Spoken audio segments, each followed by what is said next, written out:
உருவாய் அருவாய் உளதாய் இலதாய் மறுவாய் மலராய் மணியாய் ஒளியாய் கருவாய் உயிராய் கதியாய் விதியாய் குருவாய் வருவாய் அருள்வாய் குகனே.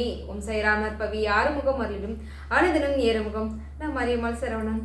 நாம இன்றைய வீடியோ பதிவில் நம்ம கந்த புராணம் தொடர்ச்சி 14வது பாகம் பார்க்க போறோம். இந்த பாகத்துடைய சிறப்பு என்ன தெரியுமா? சோமா ஸ்கந்தமூர்த்தியோடைய சிறப்பை பற்றி நம்ம தெரிஞ்சுக்க போறோம். ரொம்ப ரொம்ப ஆசீர்வாதம் நிறைந்த ஒரு பதிவாக இந்த பதிவானது இருக்க போது. அதனால ஒவ்வொரு நிமிஷமும் ஸ்கிப் பண்ணாமல் வீடியோ பதிவை பாருங்க. முருகனோட அருள் பரிபூர்ணமாக எல்லாருக்கும் கிடைக்க நானும் மனசார வேண்டிக்கிறேன். சரி, நம்ம வாங்க இப்போ பதிவுக்குள்ள போயிடலாம். நேற்றைய பதிவு பார்த்ததுமே நிறைய பேர் மனம் மகிழ்ந்து சந்தோஷத்தோட உடனே எனக்கு ஃபோன் பண்ணி நிறைய பேர் ரொம்ப அற்புதமாக இருந்தது, எனக்கு ரொம்ப மன நிகழ்வாக இருந்தது. இத்தனை நாட்கள் நான் நவவீரர்களுடைய தோற்றம் நான் வேற மாதிரி நான் கேள்விப்பட்டிருந்தேன். ஆனால் நீங்கள் நேற்று சொன்ன விதம் முற்றிலும் மாறுபாடாக இருந்தது. ரொம்ப மனசுக்கு திருப்தி அளிக்கும் வகையில் பதிவானது இருந்தது அப்படின்னு சொல்லி நிறைய சகோதரிகள் சொல்லியிருந்தாங்க. ரொம்ப சந்தோஷம். அதோட கேட்கப்பட்ட கேள்விக்கும் சரியான பதில் சொல்லியிருக்கிறாங்க. ரொம்ப சந்தோஷமா இருந்தது. அவங்களுக்கு நான் குலுக்கல் முறையில் தேர்ந்தெடுத்து யார் என்னன்றதுல நான் ஷார்ட் வீடியோ பதிவில் கொடுக்குறேன், மறக்காம பாருங்க. சரிங்களா? இப்போதான் ஒரு விஷயம் ஞாபகத்தில் வருதுங்க. கடைசியாக நம்ம 7வது பாகத்தில் குலுக்கல் முறையில் தேர்ந்தெடுத்தோம்ல 3 பேர். அதில் 2 பேர் மட்டும் தான் என்னால் ஞாபகம் வச்சிருந்து கொரியர் போட முடிஞ்சுது. 3ஆவதா ஒருத்தர் பேர் ஞாபகம் இல்லை. நான் அப்புறம் நான் கீழே போடுறேன், ஞாபகம் வச்சுக்கோங்க. அவங்க நான் கான்டாக்ட் பண்ணுங்கன்னு சொன்னால் அவங்க இன்னும் என்னை கான்டாக்ட் பண்ணவே இல்லை. ஆனால் அது அவங்க மிஸ்டேக் இல்லை, என்னுடைய மிஸ்டேக் தான். அப்போ வேல்மாறல் பூஜைகள் இருந்ததுனால நான் அவங்க சரியாக நோட் பண்ணாமல் விட்டுட்டேன். அதனால அவங்களுக்கு இன்னும் நான் கொரியர் போடாமல் இருக்கேன். அந்த பேர் என்ன நான் கீழே போட்டு விடுறேன், அவங்க மட்டும் என்னை கான்டாக்ட் பண்ணுங்க. சரிங்களா? சரிங்க. நேற்றைய வீடியோ பதிவில் என்ன ஒரு சிலருக்கு சந்தேகம் இருந்தது அப்படின்னா, இப்போ அம்பாளுடைய அந்த சிலம்பிலிருந்து வெளிப்பட்ட 9 நவரத்ன கற்களால 9 நவவீரர்கள் தோன்றினாங்க. அதாவது அந்த மணிகள் சிதறிய உடனே 9 நவவீரர்கள் தோன்றிட்டாங்க அப்படின்னு தான் நாங்கள் கேள்விப்பட்டிருந்தோம். ஆனால் நீங்கள் சொன்ன விதம் வேற மாதிரி இருந்தது அப்படின்னு சொல்லியிருந்தாங்க. இப்போ ஒரு விஷயம் புரிஞ்சுக்கோங்க. கரு என்பது ஒன்று தான். ஆனால் அதை சித்தரிக்கப்பட்ட விதம், எழுதப்பட்ட விதம் என்பது ஒவ்வொரு ஆசிரியருடைய கைவண்ணம் அப்படின்னு கூட சொல்லலாம். அதனால நான் படித்த கந்தபுராண பகுதியில் இருந்தது தான் நான் உங்களுக்கு சொல்லியிருந்தேன். ஒவ்வொருத்தவங்க ஒவ்வொரு மாதிரி சொல்லியிருப்பாங்க. ஆனால் அதனுடைய மூல கரு என்பது அம்பாளுடைய சிலம்பிலிருந்து வெளிப்பட்ட அந்த 9 நவரத்ன கற்கள் மூலமாகத்தான் அந்த நவ வீரர்கள் தோற்றத்துக்கு மிகப்பெரிய ஒரு காரணமாக இருந்ததும் அப்படின்றத நம்ம தெரிஞ்சுக்கிட்டோம். சரி, இப்போ அடுத்தபடியா என்ன நடக்குது அப்படின்னா, இப்போ குழந்தையா முருகப்பெருமான் இங்க சரவண பொய்கையில வளர்ந்து வந்துகிட்டு இருக்காரு. இப்போ நவ வீரர்களும் இப்போ தயாரான நிலையில் இருக்காங்க. அதாவது முருகனுக்கு படையாக இவ்வளவு பேரும் அவர்களுக்கு பெருமானுடைய சகோதரர்கள் அப்படின்னு சொல்லக்கூடிய வகையில லட்சக்கணக்கான வீரர்கள் இப்ப தயாரான நிலையில இருக்காங்க. சரி, நாம இன்று பார்க்கக்கூடிய பாகமானது தலைப்பு என்ன தெரியுமா? சரவணத்தின் சோமா ஸ்கந்த காட்சி. சரிங்களா? இப்போ என்ன நடக்குது அப்படின்னா, நவ வீரர்கள் எல்லாரும் இப்போ படைசூட ரெடியா இருக்காங்க. இப்போ நம்ம தலைவன் எங்க? தலைவனை நம்ம பார்க்க போகணும் இல்லையா? அதனால எம்பெருமான் பார்வதியை பார்த்து சொல்றாரு, தேவர்களுடைய துன்பம் போக்குவதற்காக வேண்டி என்னுடைய நெற்றிக்கண்ணிலிருந்து பிறந்த குமரன் சரவண பொய்கையில் வளர்ந்து வந்துட்டு இருக்காரு. அவரை போய் நம்ம பார்த்து அழைச்சிக்கிட்டு வந்துருவோம், வா பார்வதி அப்படின்னு சிவன் சொல்றாரு. இதை கேட்டதும் அம்பாளுக்கு எப்போன்னு காத்துக்கிட்டு இருக்காங்க. ஏன்னா அம்பாள் இன்னும் திருக்குமரனை பார்க்கவே இல்லை இல்லையா? அதனால கூடுதல் மகிழ்ச்சியோட ஐயன் சொன்ன அடுத்த கணமே இதோ நான் கிளம்பி விட்டேன் அப்படின்னு பார்வதி தயாரான நிலைமையில இருக்கிறாங்க. இப்போ இவங்க 2 பேரும், அதாவது பார்வதி பரமேஸ்வரன் ரிஷப வாகனத்துல கணங்கள் படை சூழ அம்மையப்பன் இப்ப சரவண பொய்கையை நோக்கி போறாங்க. அதாவது திருக்குமரன் அழைச்சிட்டு வர்றதுக்காக வேண்டி சரவண பொய்கையை நோக்கி கணங்கள் படை சூழ இவங்க ரிஷப வாகனத்துல கிளம்பியாச்சு. சரவண பொய்கை இவங்க அடைந்த உடனே குமரன் அங்க பொய்கையில விளையாடு கொண்டிருப்பதை பார்த்த ஈசன் சொல்றாரு, பார்வதி உன்னுடைய மகனை நீ அழைத்து வா அப்படின்னு ஈசன் சொல்றாரு. இதை கேட்ட அடுத்த கணமே அம்பாள் ஓடி போறாங்க. அங்க போனா 6 உருவங்கள், 6 குழந்தைகளா அங்க இருக்கிறாங்க. அம்பாள் அப்படியே அந்த 6 குழந்தைகளையும் கட்டி அணைத்தவாறு இப்படி ஒன்று சேர்க்க என்னவாகுதாம்? 6 தலைகளுடன் 12 கரங்களுடன் ஐயன் அழகான 6 முகத்தோட குழந்தையா மாறி இருக்கிறார். இந்த இடத்துலதான், அதாவது 6 முகங்களுடன் 12 கரங்களுடன் அம்பாள் ஒன்றிணைத்த காட்சியை தான், இப்ப இந்த அற்புதமான ஒரு காட்சியை தான் முருகப்பெருமானுக்கு கந்தன் என்ற பெயர் வந்து வர்றதுக்கான மிகப்பெரிய ஒரு காரணம். அதாவது 6 முகங்களோடு 12 கரங்களோடு 6 குழந்தைகளா இருக்கிறாரு. அதை ஒன்றிணைக்கும் போது ஐயன் வந்து ஒரு உருவம் வராருல, அந்த உருவத்திற்கு தான் கந்தன் என்ற வந்து பெயர் வந்து ஐயனுக்கு சூட்டப்படுது. இப்படி அழகின் சொரூபமா இருக்கக்கூடிய கந்தனை வாரி அணைத்து முதுகை தடவி உச்சி முகர்ந்து முத்தமிட்டாளாம் பார்வதி. அந்த ஒரு நிமிடம் அம்பாளுடைய ஸ்தனங்களில் பால் சுரந்ததாம். அதாவது ஐயனை ஒரு நிமிடம் அப்படி கட்டி அணைத்து உச்சி முகர்ந்த அடுத்த கணமே அம்பாளுடைய ஸ்தனங்களில் பால் சுரந்ததாம். அந்த பாலானதை மணிக்கிண்ணம் ஒன்று ஏந்தி அதில் பாலானதை எடுக்கப்பட்டு ஐயனுக்கு, அதாவது குழந்தை முருகப்பெருமானுக்கு, கந்த எம்பெருமானுக்கு அம்பாள் வந்து பால் வந்து ஊட்டி விட்டாங்களாம். எப்படி இருக்குல்ல அந்த காட்சியை வந்து நம்ம நினைச்சு பார்க்கும்போது மெய் சிலிர்ப்பா இருக்கு.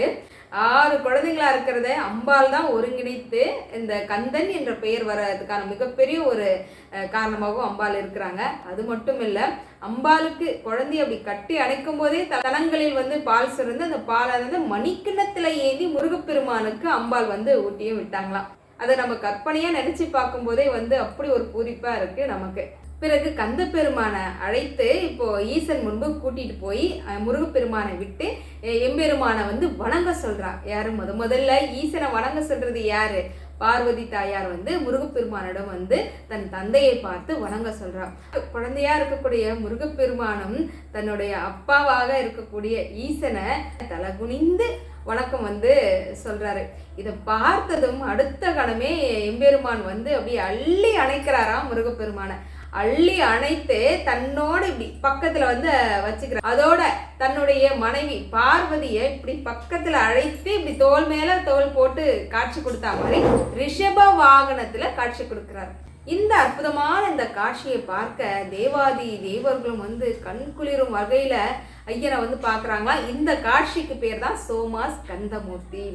அதாவது தன்னுடைய வலது புறத்துல வந்து முருகப்பெருமானும் தன்னுடைய இடது புறத்துல வந்து அம்பாள் மீதும் ஒரு கை போட்ட மாதிரி அணைத்த மாதிரி இருக்கிறாருல, இந்த காட்சிக்கு பேர் தான் சோமாஸ் கந்தமூர்த்தி அப்படின்ற ஒரு பெயரும் வந்தது. இந்த நம்ம வேல்மாறல் பூஜையில வந்து தையூர்ல செய்யும் போது அந்த சோமாஸ் கந்தமூர்த்தியை வைத்து தான் நம்ம வேல்மாறல் பூஜையை செய்திருந்தோம். அந்த ஒவ்வொரு நிமிஷமும் நினைச்சு பார்க்கும்போது அந்த ஐயனை என்னுடைய கையில நான் கொஞ்ச நேரம் ஏந்தனேன்னு நினைக்கும் போது பெரிய பாக்கியமா இருக்குங்க. ரொம்ப சந்தோஷமா இருக்கு. எல்லா புகழும் முருகனுக்கே சேருன்ற மாதிரி ஒன்னொன்னு இப்ப நினைச்சு பார்க்கும்போது அவ்வளவு ஒரு சந்தோஷமா இருக்கு. அம்மையப்பனோட குழந்தையா இருக்கக்கூடிய முருகப்பெருமான அந்த காட்சியை பார்க்கறதுக்கு, ரிஷப வாகனத்துல இவங்க அமர்ந்து இருக்கக்கூடிய அந்த காட்சியை பார்க்கறதுக்கு 1000 கண்கள் வேணுமா. அதாவது தேவாதி தேவர்களும் வந்து துதி பாடுறாங்களா, ஈஸ்வரனை நினைத்து துதி பாடுறாங்க, அம்பாளை நினைத்து துதி பாடுறாங்க, முருகப்பெருமான் குழந்தையா இருக்கக்கூடிய கந்தவெம்பெருமானை நினைச்சு துதிகள் பாடுறாங்க. அந்த துதிகள் பாட பாட எங்கும் பூமாரி மழை பெய்கின்றதாம். இவ்வளவு சந்தோஷம் மிக்க இந்த நேரத்துல 6 கார்த்திகை பெண்களையும் ஈசன் வந்து அழைக்கிறாரு. நீங்கள் பாலூட்டி சீராட்டி வளர்த்த இந்த முருகப்பெருமானுக்கு கார்த்திகேயன் என்ற பெயரும் வந்து திருநாமமானது விளங்கும். அது மட்டும் கிடையாது, மாதத்துல ஒரு முறை வரக்கூடிய கிருத்திகை அந்த நட்சத்திரத்தன்று வழிபாடு செய்து அதோட முருகப்பெருமானையும் வழிபாடு செய்வோருக்கு எல்லாவித நலன்களையும் முருகப்பெருமான் அருளுவான் அப்படின்ற வரமும் ஈசன் தந்தருளார். அதாவது இல்லை என்று சொல்லிக்கே இடமில்லை என்றவாறு கிருத்திகை தோறும் வழிபாடு செய்பவர்களுக்கு எம்பெருமான் முருகப்பெருமான் அவரவர்களுடைய விருப்பங்களுக்கு ஏற்ற மாதிரி வரங்களை தந்து அருள் புரிவான் அப்படின்ற வரமும் எம்பெருமான் ஈசன் வந்து கொடுக்கிறார். உண்மையா என்ன பொறுத்த வரைக்கும் நான் உணர்ந்த ஒரு விஷயத்த உங்ககிட்ட பகிர்ந்துக்கணும்னு நினைக்கிறேங்க. நம்ம சஷ்டி தோறும் விரதம் இருப்பீங்க, கண்டிப்பா வந்து அதுவும் ரொம்ப ரொம்ப நல்ல விஷயம். ஆனா கிருத்திகை விரதம் என்பது என்னன்னா நம்முடைய கர்ம வினையை குறைக்கும். கர்ம வினையை குறைக்கிறது மட்டும் கிடையாதுங்க, முருகனுடைய அருளை நமக்கு பரிபூர்ணமா பெற்று தரும். ஏன்னா ஐயனுடைய முதல் திருவிளையாடை யாருக்கு பண்ணாரு? கார்த்திகை பெண்களுக்கு பண்ணாரு. அதாவது பெண்கள், அதாவது அவருடைய மனசுல வந்து பாத்தீங்கன்னா தாய் குலத்துக்கு மிகப்பெரிய ஒரு இடம் உண்டு முருகனிடத்துல. அப்படி இருக்கும்போது அந்த நாளன்று நம்ம விரதம் இருந்து இந்த கார்த்திகை பெண்களா இருக்கக்கூடிய அந்த 6 பேருக்குமே மிகப்பெரிய ஒரு நன்றியை சொல்லி, ஏன்னா முருகப்பெருமானுடைய வளர்ப்புல அவர்களுடைய பங்கு மிகவுமே பெரிதா இருந்தது இல்லையா, அதனால அவங்களுக்கு எப்பவுமே நம்ம நன்றி சொல்லும் வகையில அவங்களையும் நாம அன்னைக்கு நினைக்கணும், அவங்களுக்கும் நன்றி சொல்லணும். எம்பெருமான வழிபாட்டு முறை இந்த கிருத்திகை தோறும் விரதம் இருந்து, நான் சொல்றது என்ன, கிருத்திகை தோறும் 2 வேளை விரதம் இருங்க. மாலை நேரத்தில் பூஜை முடிச்சு தாராளமாக நீங்கள் சாப்பிட்டுக்கோங்க. மாதத்தில் ஒரு நாள் விரதம் அப்படின்றது இந்த கிருத்திகை விரதத்துக்கு 100 இல்லை, என்னை பொறுத்தவரைக்கும் 1000% உங்களுக்கு கை மேலே பலன் தரக்கூடிய ஒரு விரத முறை அப்படின்னு வந்து நான் சொல்வேன். இவ்வளவு சிறப்புகளுமே இவ்வளவு வரங்களுமே யார் நமக்கு கொடுக்கறது? எல்லாம் வல்ல இறைவனா இருக்கக்கூடிய என் அப்பன் ஈசன் வந்து கொடுக்கிறாருல. அதனால இந்த விரதத்துக்கு அவ்வளோ ஒரு அதீத ஒரு சக்தியும் உண்டு.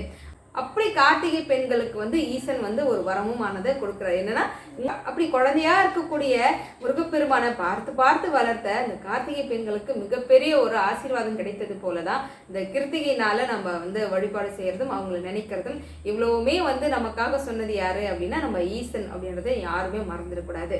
ஏன்னா முருகனுடைய அருள் வந்து கொடுத்தே ஆகணும்னு சொல்றதையும் அந்த கட்டளை இட்டது யாரு? என் அப்பன் இல்லையா? அதனாலதான் அந்த விரதத்துக்கு அப்படி ஒரு சக்தியோ அப்படின்னு கூட நான் சொல்வேன். அவ்வளோ ஒரு சிறப்பு மிக்க ஒரு நாள் அப்படின்னா இந்த கிருத்திகைன்றதை யாரும் மறந்துடாது. பார்வதி தாயானவள் வந்து கந்தப்பெருமான் முருகப்பெருமான தன்னோடு மார்போடு அணைத்தாள் அல்லவா? அணைக்க அணைக்க அம்பாளுடைய ஸ்தனங்களில் பாலானது 6 போல பெருக்கெடுத்து, அதாவது எங்க சரவண பொய்கையில் வந்து கலக்கும் அளவிற்கு அம்பாளுடைய பாலானது அப்படி 6 போல ஓட ஆரம்பிச்சிருக்கு. அதுலயுமே ஒரு காரணம் இருக்கு. என்னன்னு கேளுங்க. இப்படி போய் அந்த சரவண பொய்கையில் கலந்த பாலானத பராசுர முனிவர்களுடைய புத்திரர்கள் குடிக்கிறாங்க. அதாவது மீனா வந்து கெடவ அப்படின்னு ஒரு சாபத்தினால பராசுர முனிவர்களுடைய பிள்ளைகள் வந்து அந்த ஆறுல வந்து இருக்கிறாங்க, அதாவது சரவண பொய்கையில் இருக்கிறாங்க. அதாவது எல்லாருக்கும் ஒரு கேள்வி இருக்கும், இது என்ன கதைன்னு தெரியலையே அப்படின்னு. அதாவது பராசுர முனிவருடைய பிள்ளைகள் 6 பேருங்க. அந்த 6 பேர் என்ன பண்ணுவாங்களோ அந்த சரவண பொய்கை ஆறில் வந்து விளையாடுவாங்களாம். விளையாடும்போது ரொம்ப சுட்டித்தனம் நிறைந்த பிள்ளைங்களாக இருக்கவே ரொம்ப அட்டகாசம் அதிகமாகுது. அப்போ அவர் சொல்லி பார்க்குறாரு, ஏன்னா நிறைய தவளைகள் இருக்குது, மீன்கள் இருக்குது, நீங்கள் போடக்கூடிய அந்த ஆட்டத்தால் அதுங்களாம் இறந்து போகுதுப்பா, அந்த மாதிரி விளையாடாதீங்க, வந்துருங்க அப்படின்னு அவரால் முடிஞ்ச வரை பொறுமையாக சொல்வார். ஆனால் அதே மீறி அந்த பிள்ளைங்க ரொம்ப சுட்டித்தனமாக விளையாடுறதுனால நிறைய மீன்கள் இறந்து போகிறத அவர் கண் கூட பார்த்தாரு, தவளைகள் இறந்து போகிறத கண் கூட பார்த்தாரு. என்னதான் தன்னுடைய பிள்ளைகளானாலும் பிற உயிர்களுக்கு தீங்கு விளைவிக்கிறத அவர் கண் கூட பார்த்துட்டு இருக்க முடியாமல் அந்த பிள்ளைகளுக்கு இவரே சாபம் கொடுக்குறாரு. அதாவது 6 பிள்ளைகளும் மீனா கடவை அப்படின்னு அந்த சாபத்தை கொடுத்துறாரு. அதுக்கப்புறம் மனம் வருந்தி அந்த பிள்ளைகள், நாங்கள் செய்தது தவறு தான் ஐயனே, எங்களுக்கு வந்து நீங்கள் ஒரு மாற்று வழி கொடுங்க, எங்களோட சாபத்தை நீக்குங்க அப்படின்னு கேட்கும்போது, உங்களுடைய சாபமானது பார்வதி தாயாரால் தான் உங்களுடைய சாபமானது நீங்கும் அப்படின்னு வந்து அவர் வாக்கு கொடுக்குறாரு. அதன்படி தான் அம்பாளுடைய அந்த பாலானது இந்த ஆறில் வந்து கலக்கும் மீன்களாக கிடந்த அந்த முனிவருடைய மகன்கள் எல்லாரும் வந்து குடிக்கிறாங்க. அந்த பால் குடித்த உடனே அவங்க வந்து முனிவர்களாக மாறுறாங்க. இதுதான் அந்த கதையுடைய வரலாறு. மீனா கடவைன்னு சாபம் பெற்றிருந்தாங்க இல்லையா, அந்த சாபமானது அங்க கலைந்து அவங்க மனித ரூபமா அவங்க உருவெடுக்கிறாங்க. இப்போ அவர்களுக்கு ஈஸ்வரன் எம்பெருமான் வந்து அருள் புரிகிறாரு. திருப்பரங்குன்றம் சென்று நீங்க தவம் புரிஞ்சுக்கிட்டு வாங்க, உங்களுக்குண்டான ஞான உபதேசம் செய்ய திருக்குமரன் வருவான். முருகப்பெருமான் அங்கே வந்து உங்களுக்கான ஞான உபதேசம் செய்வான். அதுவரை நீங்கள் வந்து திருப்பரங்குன்றத்துல தவம் செய்யுங்க அப்படின்னு வந்து ஈசனுடைய கட்டளையின்படி ஏற்று இந்த முனிவர்கள் பராசுர மகன்களா இருக்கக்கூடிய முனிவர்களும் வந்து அவங்க சென்றதா ஒரு ஐதீகமும் உண்டு. இப்போ அம்மையப்பனோட சோமாஸ்கந்தமூர்த்தியா முருகப்பெருமானும் கைலாயத்துல தன்னுடைய நவ வீரர்களா இருக்கக்கூடிய சகோதரர்களுடன் ரொம்ப மகிழ்ச்சியோட கைலாயத்தையே வலம் வந்துகிட்டு இருக்காரு எம்பெருமான் முருகப்பெருமான். அதற்கு பிறகு என்ன நடக்குது? இப்போ வந்து முருகப்பெருமான் தோன்றியாச்சு, சோமாஸ்கந்தமூர்த்தியா உருவெடுத்தாச்சு. இப்போ இதன் பிறகு என்ன நடக்குது? அதுலயும் முருகப்பெருமானுடைய அவதாரத்துடைய நோக்கம் என்ன, அவருடைய சிறப்புகள் என்னன்றத நம்ம ஈசன் சொல்ல சொல்ல நம்ம கேட்க போறோம். அதாவது அவருடைய பராகிரக வீரம்னா என்ன, அதாவது முருகப்பெருமானுடைய பராகர வீரத்தை பத்தி ஈசன் எம்பெருமான் சொல்ல போறாரு. அதை தான் நம்ம அடுத்த பாகமா வந்து கேட்க போறோம். ரொம்ப ரொம்ப அற்புதமா இருக்க போகுது. அதனால நம்ம இதெல்லாம் பார்க்கணும் அப்படின்னா இது வரைக்கும் நம்ம சேனலை சப்ஸ்கிரைப் பண்ணாம இருக்கீங்கன்னா சப்ஸ்கிரைப் பண்ணி வச்சுக்கோங்க. வரக்கூடிய வீடியோ பதிவுகளும் ஒரு லைக் பண்ணி அப்படியே அந்த ஹை பட்டனையும் தட்டிட்டீங்க அப்படின்னா போடக்கூடிய எல்லா வீடியோ பதிவுகளும் உங்களுக்கு வந்து நோட்டிஃபிகேஷன்ல காமிக்கும். அதோட நிறைய பேருக்கு இந்த முருகப்பெருமானுடைய பெருமைகள் சொல்லக்கூடிய வீடியோ பதிவானது மக்கள் இடத்துல போய் சென்றடைறதுக்கும் நீங்களும் ஒரு காரணமா இருக்கலாம்ன்றதை நான் வந்து தெரிவிச்சுக்கிறேன். அடுத்த ஒரு அற்புதமான பதிவுல வந்து நான் உங்களை சந்திக்கிறேன். வேல்வேல் வெற்றிவேல், வேல்வேல் வெற்றிவேல், சுற்றி வந்து நம்மை காக்கும் சுப்பிரமணிய வேல். சத்தியமாவது சரவணபவை. ஓம் சாய்ராம்.